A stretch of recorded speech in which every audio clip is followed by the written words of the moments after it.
بسم الله الرحمن الرحیم. فعل په اعتبار د تعدیت او عدم تعدیت سره دا په دوه قسمه دی. اولن یو ته لازمی وای بل ته متعدی وای. بیا فعل لازمی په خپل کور کې په دوه قسمه دی او فعل متعدی په خپل کور کې په څلور قسمه دی. نو ټول اقسام د فعل په اعتبار تعدیت او عدم تعدیت سره شپږ دانی دي. فعل لازمی دیتا وای چې د هغه معنا یوازې په فاعل باندې تعمیري مفعول به ته ضرورت نه لري او فعل متعدی دیتا وای چې هغه په خپل معنا کې محتاجی مفعول به ته یوازې په فاعل باندې د هغه معنا نه تعمیري. دغه فعل لازمی بیا په دوه قسمه دی. قسم اول هغه فعل لازمی دی چې هغه په حرف جر سره هم نه متعدی کیږي بلکہ ہمیشہ لازمی وی. او قسم ثانی هاغه فعل لازمی دی چې هغه بدون د واسطې د حرف جر نه خو نه متعدی کیږي البته په واسطې د حرف جر بیا متعدی کېدلی شي. اوس کوم فعل چې نه متعدی کیږي بالکل اصلا هغه لپاره هم خپل علامې دي او کم فعل چې متعدی کېدلی شي په واسطې د حرف جر د هغې لپاره هم خپل علامې دي. په دغو علایمو سره ته دغه فعل پیژندلی سي چې دا لازمی د کومې نوع څخه دی. اوس قسم اول لازمی چې هغه همیشه لازمی وي او نه متعدی کیږي په حرف جر سره هم اوله علامه دا ده چې دا په وزن د فاعل وي په ضمیر د عین سره لکه شرف، کرم، لؤم، ظرف. دغه افعال دا همیشه لازمی دي دوی په حرف جر سره هم نه متعدی کیږي لکه ته ووایې شرف زیدون، کرم زیدون یا لؤم زیدون. دویم علامه دا ده چې دا په وزن د افعلل لوي. که فعل په وزن د افعلل لو لکه اقشعر دا به هم همیشه لازمی وي دوی په حرف جر سره هم نه متعدی کیږي. دریم علامه دا ده چې دا په وزن د افعل لوي لکه احرنجم. اوس دغه احرنجم فعل دام همیشه لازمی وي دا په حرف جر سره هم نه متعدی کیږي. څلورم علامه دا ده چې دا دال په نظافت باندې لکه طهور ثوب یا نظف ثوب او یا دال په نجاست باندې لکه دنس ثوب، نجس ثوب یا وسخ ثوب. دغه افعال چې دال دی په نظافت او یا دال دی په نجاست د شي دام همیشه لازمی وي دوی نه متعدی کیږي په حرف جر سره هم. بل علامه دا ده چې دا فعل مطاوع وي د داسې یو فعل چې هغه فعل متعدی وي یو مفعول ته لکه مددت الحدید فامتد ما راکش کړل اوسپنه فامتد نو دا اوسپنه راکش سول. نو اوس فامتد فعل دا مطاوع دی د مخکې مددتو فعل او هغه مددتو فعل چې کوم دی هغه متعدی یو مفعول ته مفعول الحدید دی. مددت الحدید ما راکش کړل اوسپنه فامتد راکش سول. دغه فامتد فعل ته مطاوع وای د مخکینی فعل ځکه دا تابع دی د مخکینی مددتو فعل ځکه دی فامتد سره اظهار د اثر د مخکینی فعل کیږي. مددت الحدید ما اوسپنه راکش کړل فامتد نو دا اوسپنه راکش سوله یعنی سمنه هغه اثر د مخکینی فعل ښکاره سو. نو دلته به اوس دا فامتد فعل دا لازمی وي او داسې لازمی دی چې دا په واسطې د حرف جر سره هم نه متعدی کیږي. بل علامه دا ده چې دا دالی په عرض باندې عرض د فلاسفو چې مقابل د جوهر کې دی یعنی قائم بالغیر چې قائم بالذات نه لکه مرض زیدون یا احمر زیدون. اوس احمرار او یا مرض دا مرض او سوک احمرار دا دواړه داسې اشیاء دي چې هغه عرض دي قائم بالغیر دی. مرض دال دی په مرض، احمر دال دی په احمرار. نو فلهذا دغه مرض فعل او احمر فعل دا به لازمی وي او دغه انواع لازمی څخه به وي چې هغه بالکل نه متعدی کیږي په واسطه حرف جر سره هم. او کچیر داسیو دا فعل متابعو د مخکینی داسیو فعل چې هغه مخکینی فعل متعدیو دوم مفعول ته نو په دې صورت کې به دغه متابع فعل دا بیا متعدی وي دا لازمی نه وي د هغې دپاره مثال لکه فهمت زیدا المسالمه ففهمها ما تفهیم ورکې زید ته زید ته می فهم ورکې تفهیم د زید می وکې په مسالمې باندې ففهمها زید په مسالمې باندې پوه شو نو اوس ففهمها دغه ففهمه دا فعل د مخکینی فعل مطاوع دی مخکینی فعل فهمتو دی فهمتو د تفهیم څخه دی هغه متعدی دی دو مفعول ته فلهذا دغه متابع فعل چې دلته راغلی چې فهمه دی دا به اوس لازمی نه وي بلکې دا به متعدی وي او هغه فعل چې متعدی نه لازمی وي خو په واسطه حرف جر سره متعدی کېدلی شي د هغې لپاره هم خپلې علامې دي یو علامه دا ده چې دا دالی په حدوث د شی باندې لکه حدث امر اوس حدث امر یا عرض سفر یا نبت زرع نو دغه نبت زرع یا عرض سفر یا حدث سفر دا داسې افعال دي چې دا دال دی په حدوث د شی باندې ځکه حدث امر دام دال دی په حدوث د شی عرض سفر دال دی په عروض د سفر نو عروض د سفر هم حدوث دی یو شی دی نبت زرع دال دی په نبت د زرع باندې د وخو او د زراعت باندې دام حدوث دی یو شی دی نو فلهذا دغه حدثا یا عرضا یا نبتا دا افعال به هم لازمی وي متعدی به نه البته په واسطه د حرف جر سره بیا دا متعدی ګرځیدلی شي لکه ته ویلی شي چې حدث لی امر یا عرض لی سفر خو دلته هم د ابن هشام سے خپل رایه دستا د هغې تفرد دا دی چې حدث لی امر یا عرض لی امر دا فعل اوس هم لازمی دی دا متعدی نه دی دا په دې حرف جر سره هم نه متعدی کیږي که ته وایې دا حرف جر چې کوم دی دا جار او مجرور دا خو هم مفعول به اصل کی دا جار مجرور تعلق چې د فعل ونیسي دا جار مجرور هم مفعول به غیر صریحي وي نو به څنګه وایي چې دا فعل لازمی دی نو دی وایي چې ګوره اول دا خبره نه منم چې دا جار مجرور تعلق نسی د دقه فعل پوری بلکې دا ظرف مستقر دی تعلق نسی تر مقدره پوری او په اعتبار د متعلق سره دا صفت ګرځي لپاره دغه اسم مرفوع حدث لی امر سمعنا حدث امر کائن لی پیښ یو امر داسې امر چې هغه کائن او ثابت دی مالره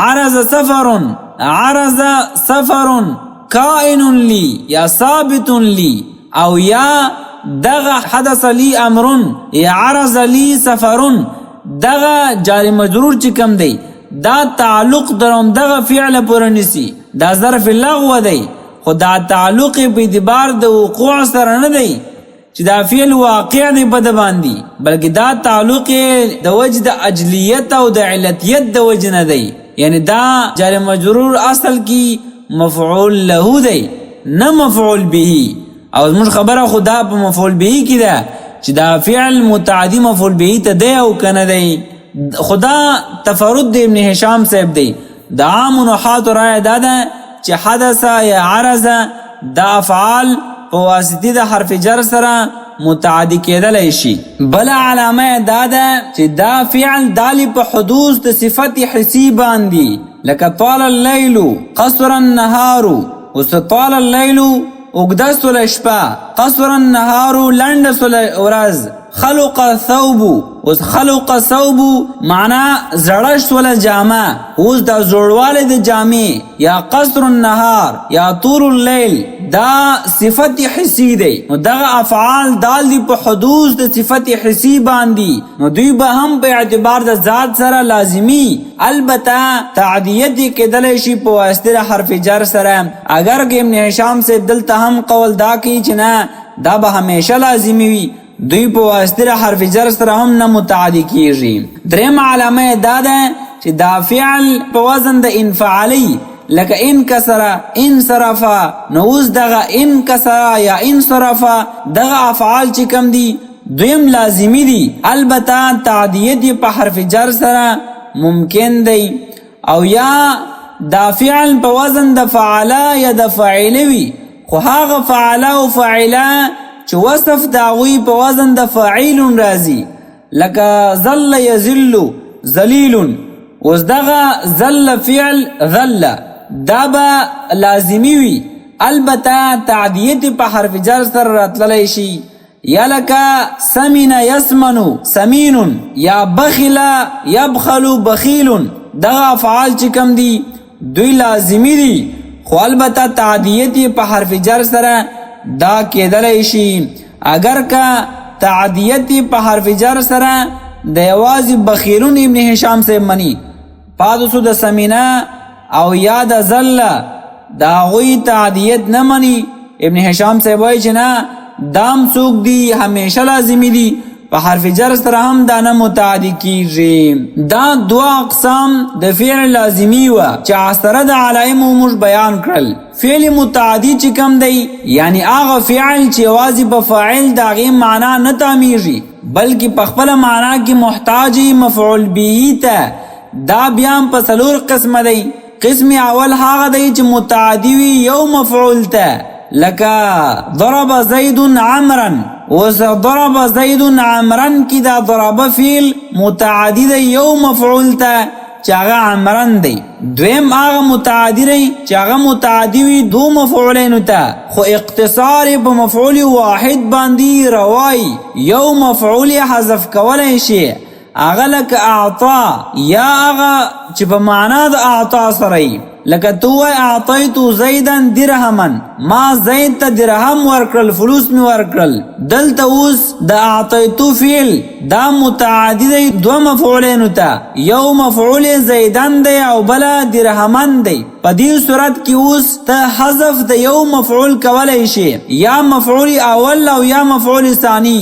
ویلی شي اعطیت زیدا چې مفعول ثانی حذف کې او یا مفعول اول حذف کې، داسی ہوئے اعطیتو درہمن زیدن پکی حذف کی، دا جائز دی. دریم قسم آغا فعل متعدی دی چاغا متعدی وی دو مفعول تا، خو اقتصار دی فعل پا یو مفعول باندی روا نباشد، نہیں روا. دا لکا پا افعال قلوبو کی، لکا تو ہے علمتو ظننتو حسبتو یا خلتو زعمتو رائتو وجدتو.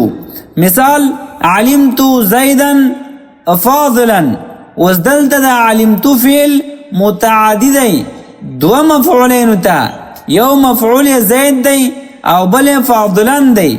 وزدلت اکتفا پا یو مفعول باندی جائز نده.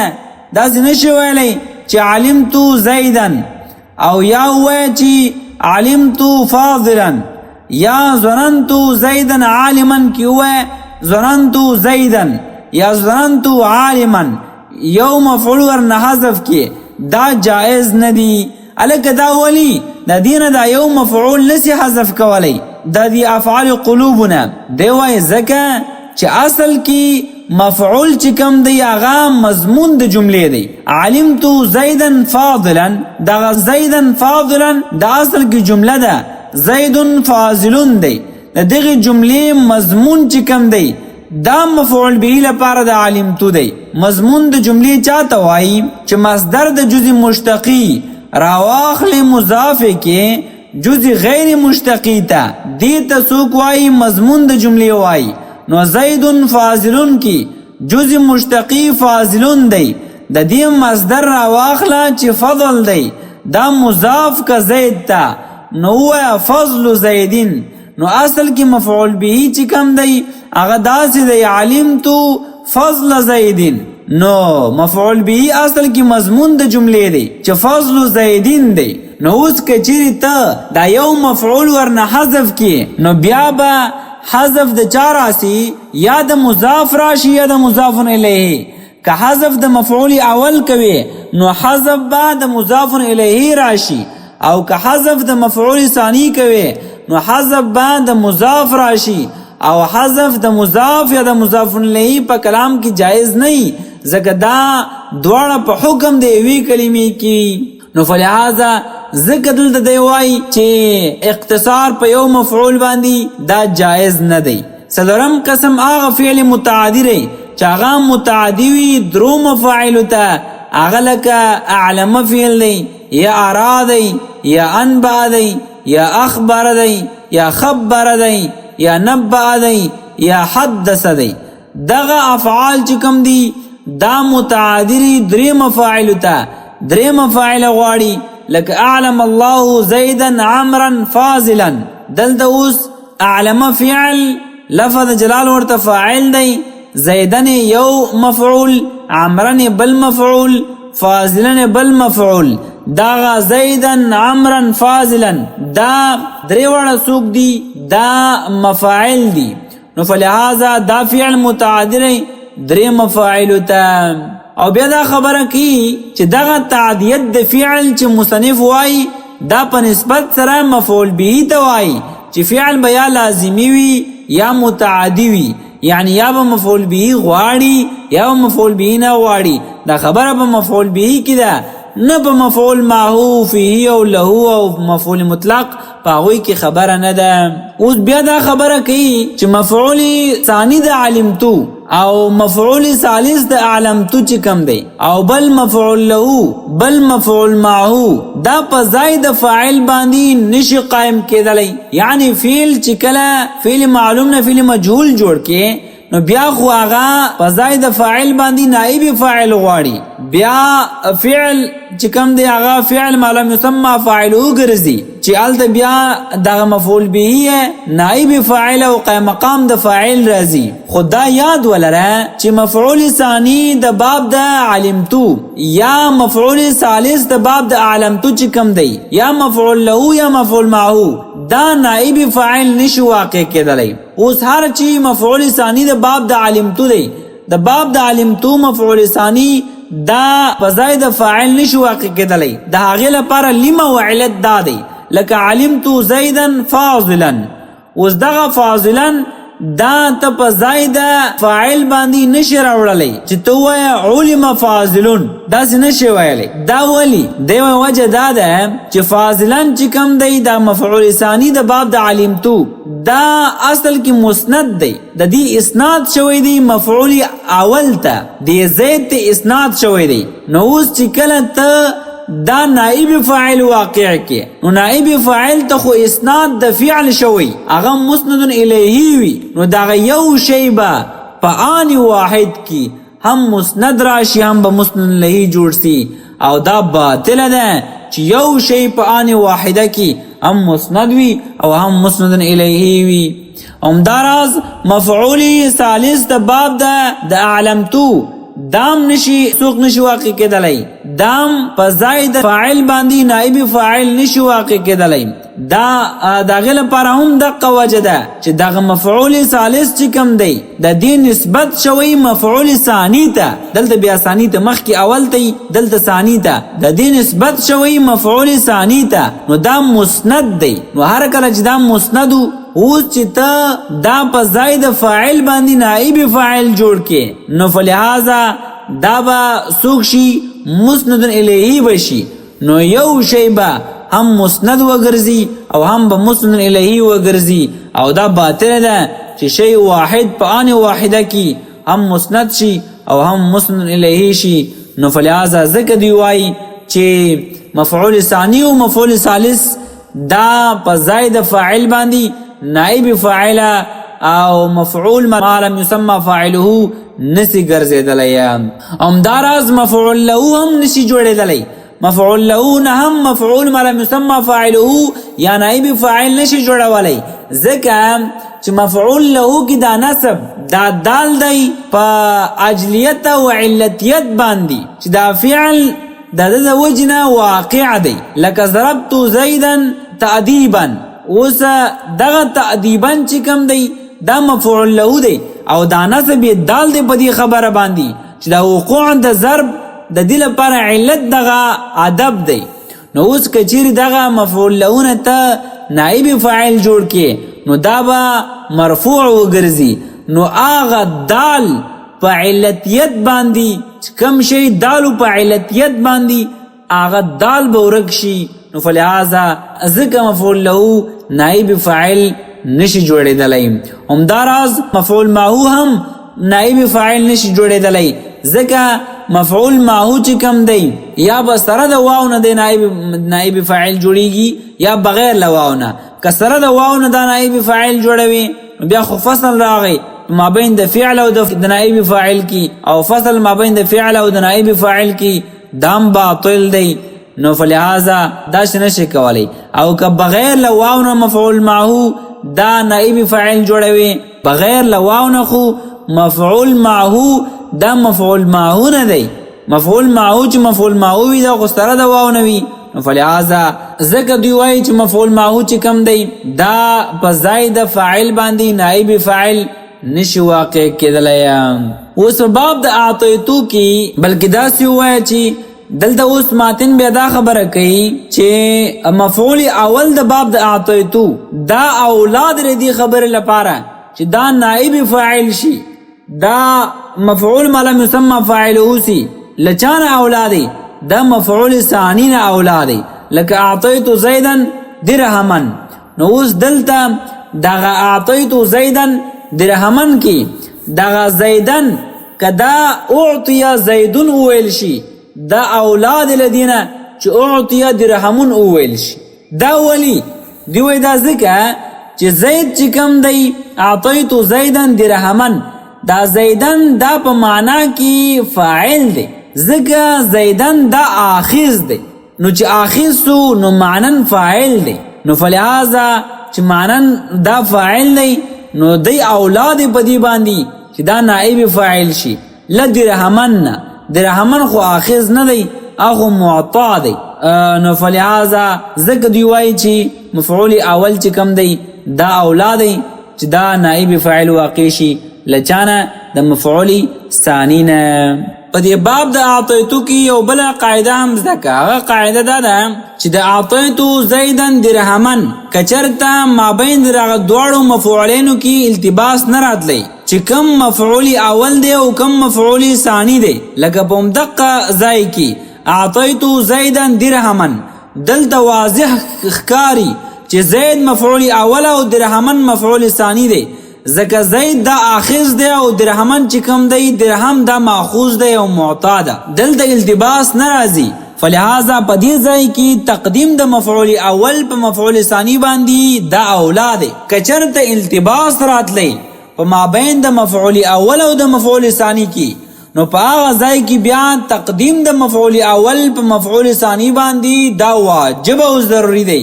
لکه تو اعطیتو زیدن عمرا ما زید ته عمر ورکي یعنی عمر میرا واخسته زید ته می ورکي یعنی آخذ زید دی او عمر چې کوم دا معطا او دا سوق دی ماخوذ دی.